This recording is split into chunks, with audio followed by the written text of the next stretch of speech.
think just continuing to build on what we've started, and I think we all know that we still have room to improve, and so we're happy with where we're at, but know that there's still some things that we need to work on. Where are you at with learning how to play with Thompson and vice versa? I think that we're pretty comfortable together and continuing to build our relationship as to where we kind of expect each other to be on the ice, but I think our chemistry has been pretty good. Are there any specific things that, because you knew him obviously before, so I guess none of this has come as a surprise, is there anything that has though, that a certain element of his game that you're learning to appreciate more with the greatest reps? I think playing against him, I already had a pretty good appreciation for his game. I think his poise and patience is really good, and like I said, I think our chemistry is just getting better and better. Mike, c'est quoi les éléments dans ta game qui font en sorte que tu es aussi à l'aise de jouer autant de minutes? Tu as joué encore 26 minutes en soir. Ça a tout le temps été un thème dans ta carrière. Tu es à l'aise, peu importe le nombre de minutes que tu joues. Je pense que c'est le travail que je fais hors de la glace, c'est sûr.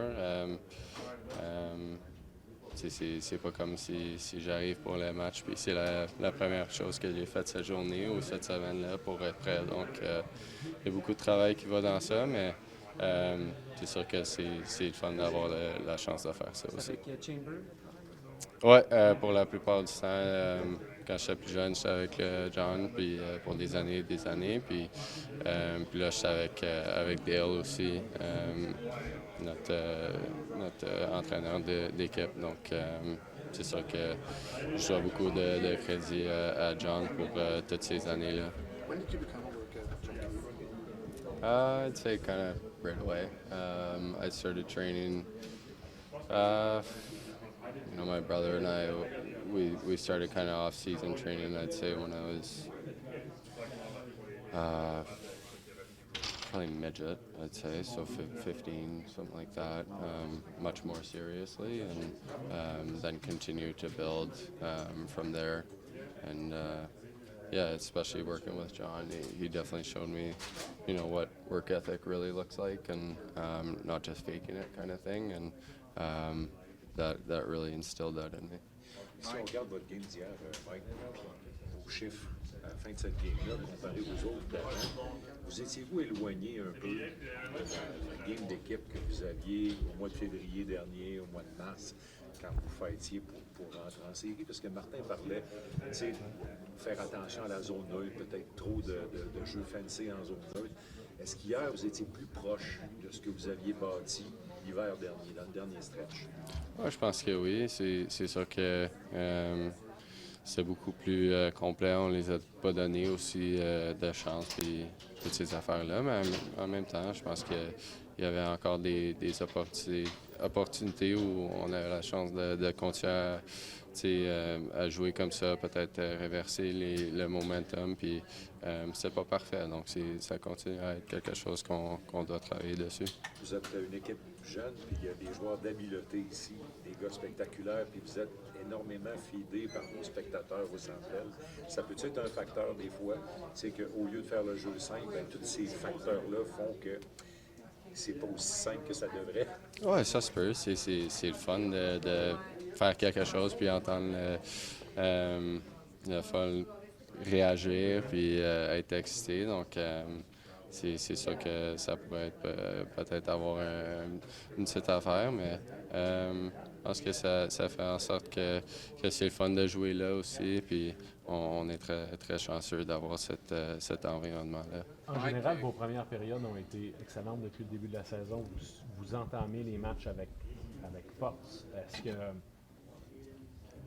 Qu'est-ce qu'il y a dans la préparation de l'équipe, peut-être dans la mentalité qui fait en sorte que, ça peut être, il y a des équipes, tout le monde veut gagner, mais il y a des équipes pour qui ça peut être un problème des fois. Commencer à temps, pourquoi vous autres ça fonctionne si bien?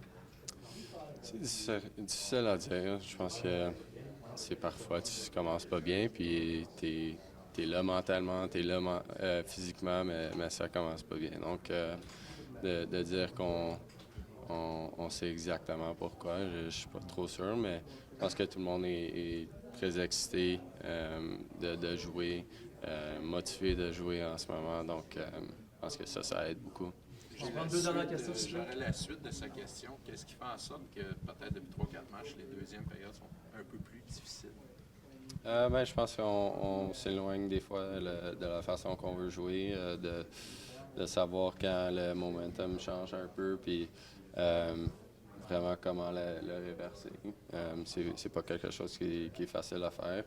L'équipe adverse, quand ils ont le momentum, c'est à cause qu'ils font quelque chose de bien. Donc, de dire que tu vas arrêter ça directement, là, c'est pas réel des fois, mais c'est quelque chose qu'on doit continuer à travailler. Tu peux revenir rapidement sur l'espèce de give and go entre Hudson et Demidov hier soir.